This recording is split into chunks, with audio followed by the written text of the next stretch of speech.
In many ways, this war has been a flashback of the last century. Tanks rolling through Europe, cities under constant shelling, two nuclear powers pitted against each other. Even for India, this was a flashback. Last time Russia and America locked horns, India was non-aligned. Now that playbook has returned. India has refused to pick sides in this war. It has abstained thrice at the United Nations.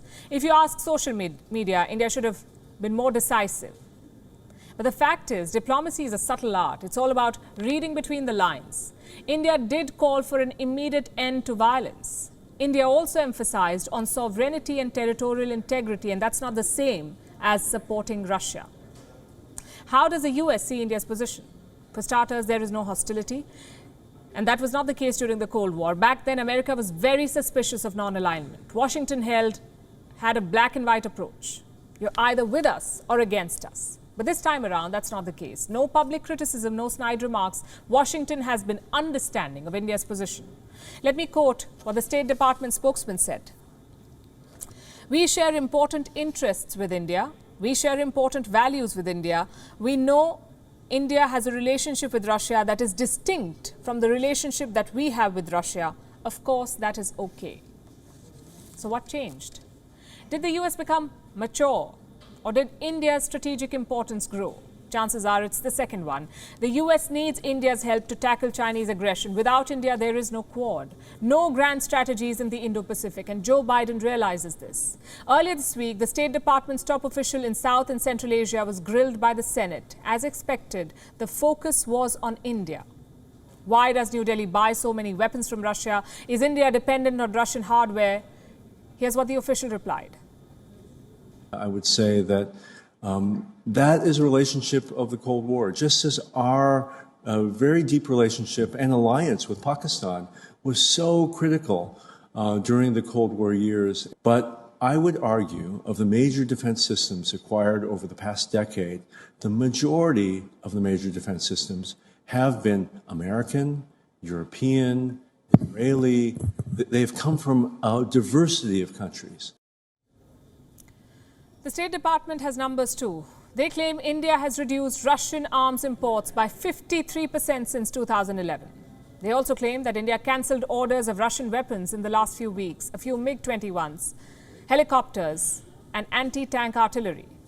What has the government of India said? So far, there's been no response to the State Department's claim. But here's a bigger question. Is America underestimating the depth of India's relationship with Russia?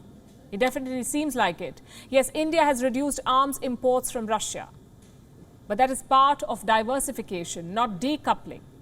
Even beyond weapons, Russia remains an important partner. To access Central Asia, India needs Russia. To contain China, India needs Russia. So weapons is just one part of a broad relationship. There are cultural ties, economic prospects, joint manufacturing projects. The US is discounting all of this.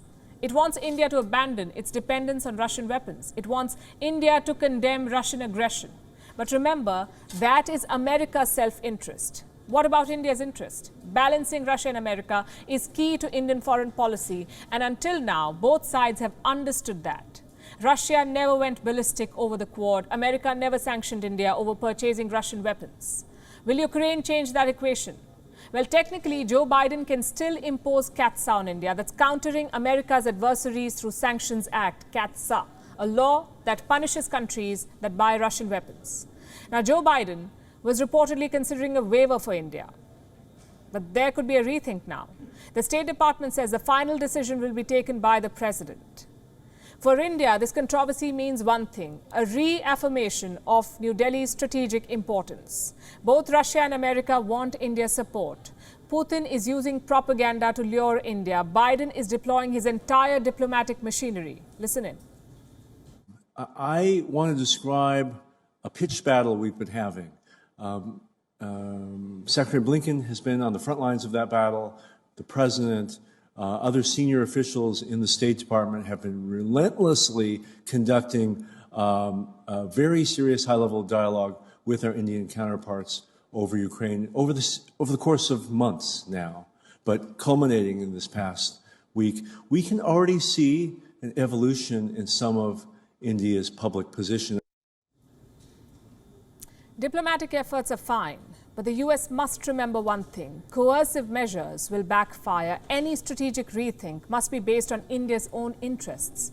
So Washington has a big decision to make: Russia or China, Ukraine or India. I know it sounds like a heartless choice, but that's politics for you. WION is now available in your country. Download the app now and get all the news on the move.